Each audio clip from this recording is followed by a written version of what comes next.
What up, my fellow NBA lovers? This is your guy, Marcellus Ease, and this will be Friends in the City Volume 6.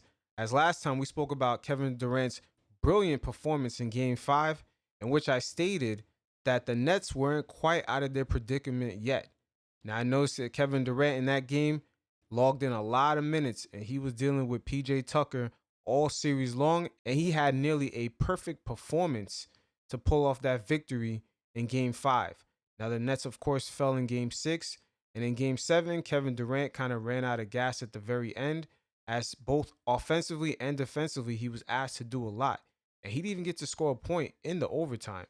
Now, if we look at his game log here, in the past few games for this whole series, he's logged in 53 minutes, 40 minutes, 48 minutes, 41 minutes, 42 minutes.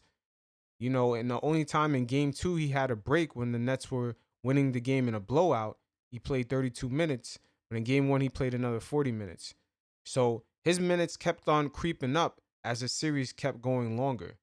Now, very unfortunate for the three amigos, Giannis is coming into his playoff prime right in front of our eyes, as he was not triggered, unlike Ben Simmons, about his free throw shooting. He kept going with it, even though he was getting trolled by the Brooklyn crowd for a good portion of the series.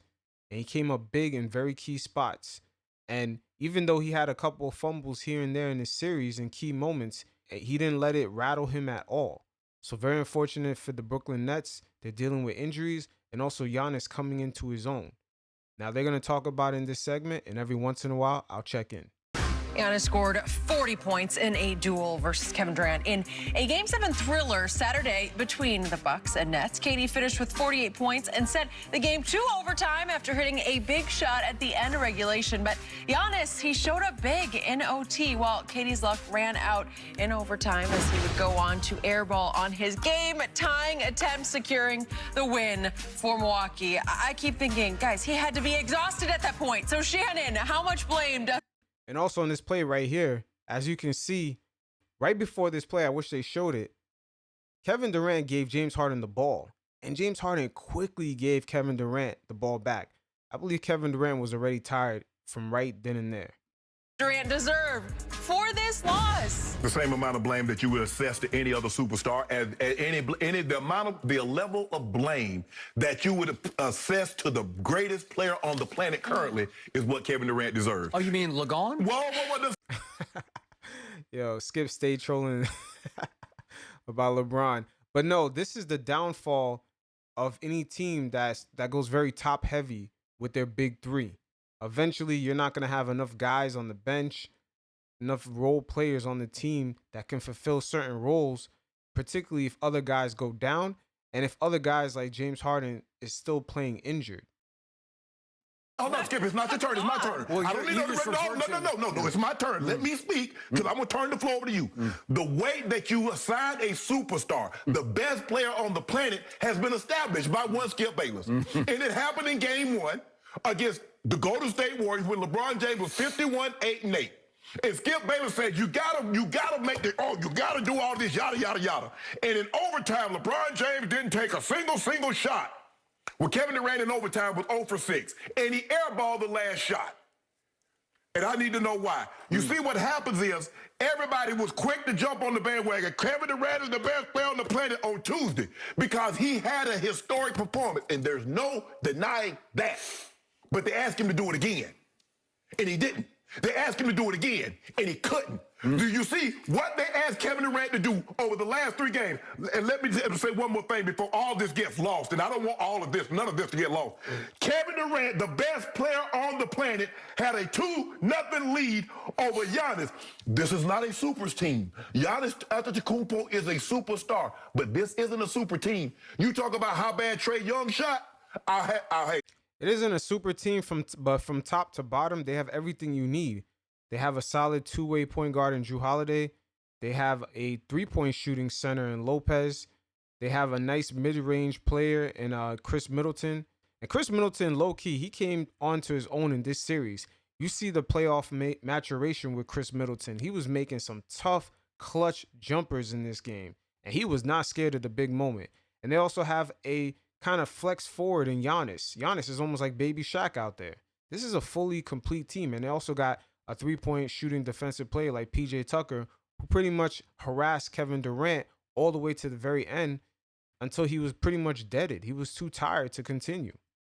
I'll see you, Trae Young, and I'll raise your True Holiday. Oh, okay, exactly. Shot 36%. Is that 36 better than the 39? Oh, I didn't think so. But anyway, back to my originally scheduled programming. At the end of the day, it's about superstars. That's what Skip Bayless always tell me. Superstars win this game. And if the guy is what you said he is, he should be able to do that. Now, Tuesday, we're talking about... Now, to be fair to Kevin Durant, he pretty much did not even take a minute off in most of these games. It's only game 2 where he pretty much caught a break. But for the rest of the games, he pretty much played every single minute. Especially defensively, he was asked to do a lot also. So pretty much in both ends of the court, he was asked to do a lot while dealing with PJ Tucker. Green had was 8 or 9 from the three-point line. All Skip Bayless want to talk about was boom and boom right between y'all 49, 17, and 10. They said, you know what, KD? Since Kyrie is out and James Harden is still hobbled, we need you to replicate that again. We need you to do what teams have asked LeBron James to do for 18 years.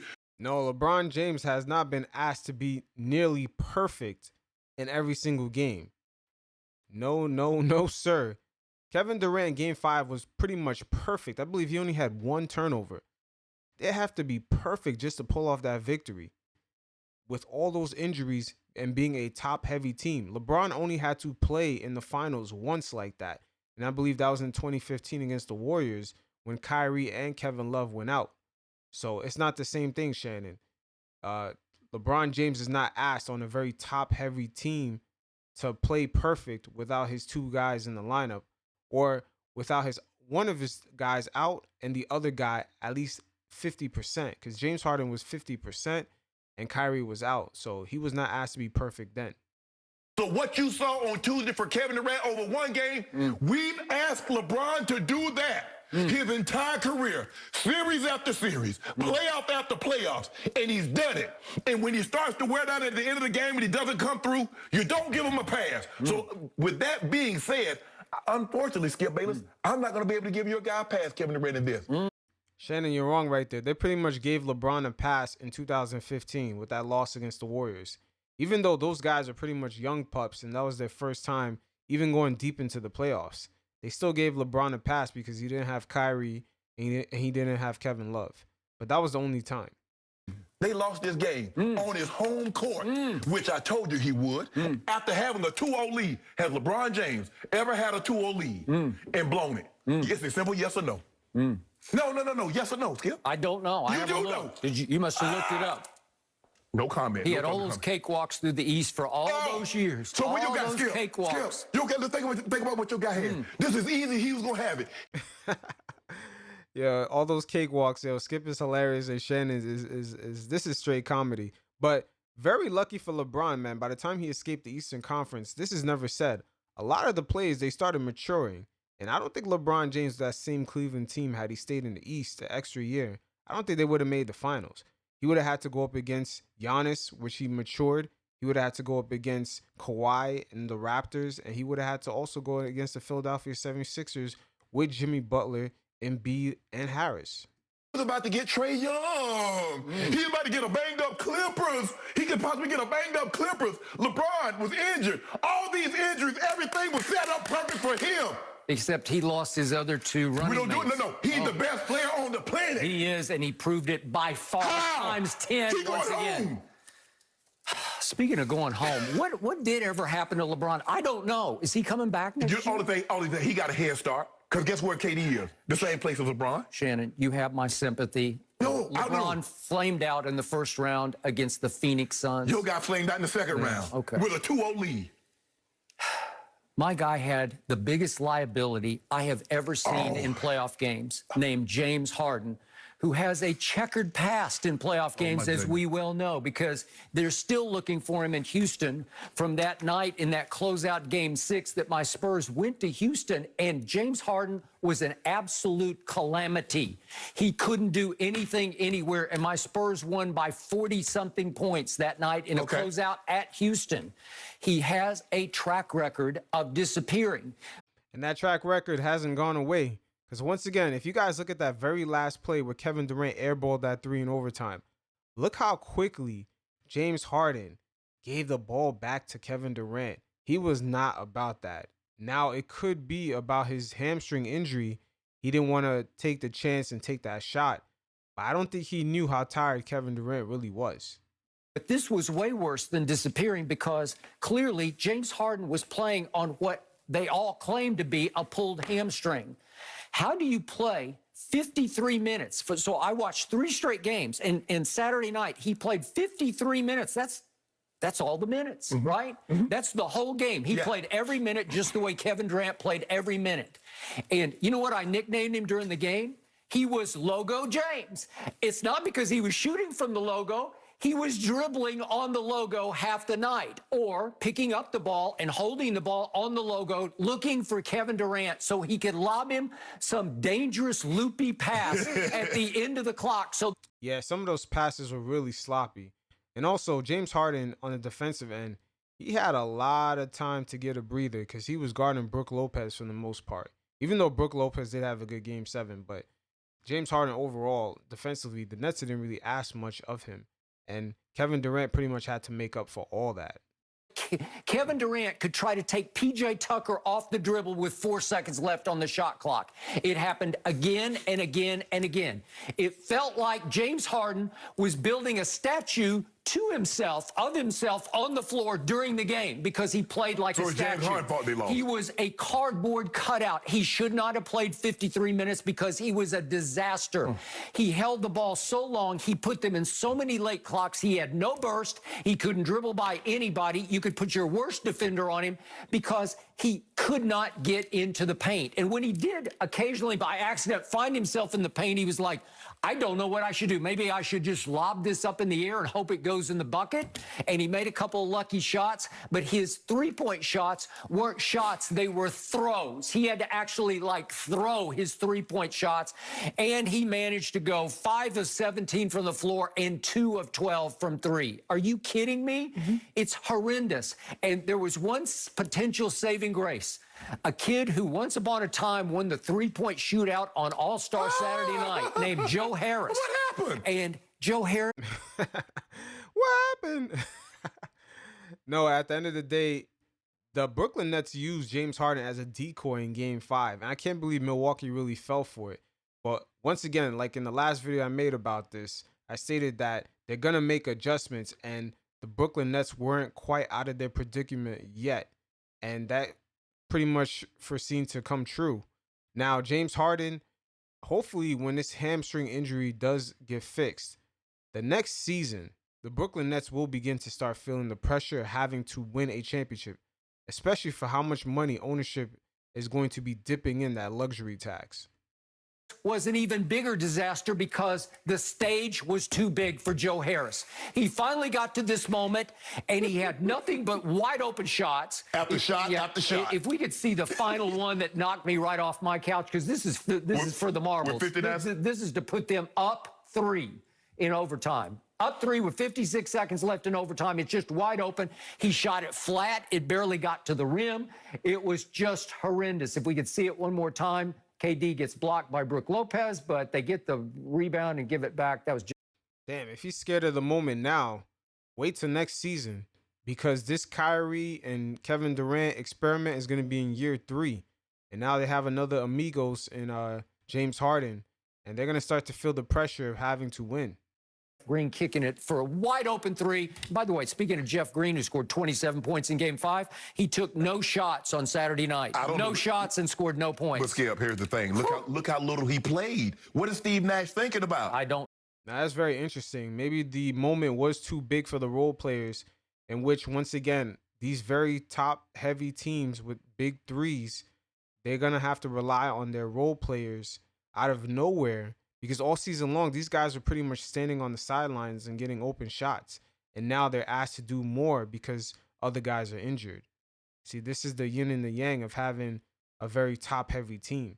No, he played 13 minutes. Thank you. But you took no shots in 13 minutes? I have no idea how that happened. Skip, the thing is that, first of all, Kevin Durant played the 3rd most minutes. He never played over 3 games period in his career. Remember that overtime series they went in 2014, but KD was 25. So you play in 48 minutes, you play in 40 minutes, you play in 53 minutes. And Skip, there were games during the season in which Kevin Durant and James Harden was logging a lot of minutes. And that was one series against Boston, Skip. Remember, he left them in trying to send a message that they played 40 minutes when they didn't need to play 40 minutes. Okay, I give you that. All right, so it comes down to this. In regulation, Kevin Durant goes for 40 points, 40 more points with 13 rebounds and 5 assists, and threw in another block shot because he was guarding Giannis much of the night. Yeah. He just said, I got him. I'm 7 feet tall. I can do this. Right. And that's in, obviously, the 48 minutes. And then we get to overtime. He had 48 minutes, and yes, he had 48 points in 48 minutes. Yes, correct. So the point was that, I'm sorry, I'm looking at Giannis's line. It's 48 points with 11 rebounds. That's right. And he had a block shot and a steal. Okay, so the point is we get to overtime, and Kevin Durant is clearly, absolutely gassed. No. Michael Jordan would never be gassed. Kobe Bryant would never be gassed. You told me superstars can't be gassed because I've... No, Shannon. These guys are human. You can't ask them to do everything offensively and defensively in a 7-game series and have a guy play 53 minutes and not expect him to be gassed. Kevin Durant was definitely gassed in that overtime. Once again, he didn't even get a point. said that about LeBron, and you said it can't be. So, no, that can't be an excuse. Try again. I thought you thought that he was No, no, Skip. But you, no, this ain't about what I said. I'm going about what you. You're the godfather of this. I take my cues from you. You said superstars can't get fatigued. Shannon should be LeBron James's lawyer, man. Jesus Christ. He'll probably end up going in the jail with him, man, if he loses his case. Jesus. But at the end of the day, this Brooklyn Nets experiment is coming down into year 3. Ownership is dipping heavy into that luxury tax. They're losing guys like, Spencer Dinwiddie potentially, because I don't think they're really going to re-sign him because he doesn't really make a difference for them selling tickets and merchandise and just overall having a winning team. They pretty much have a good formula now. They just got to stay healthy. And also, these guys are beginning to dip into their mid-30s. So they're still in their very early 30s, but they're starting to be at that age 33, 34. And we'll see how this plays out if guys can stay healthy. Because Kyrie, Kevin Durant, and James Harden all have a lot of mileage on their legs. So we'll see how this plays out. Until next time, you guys stay safe. Peace.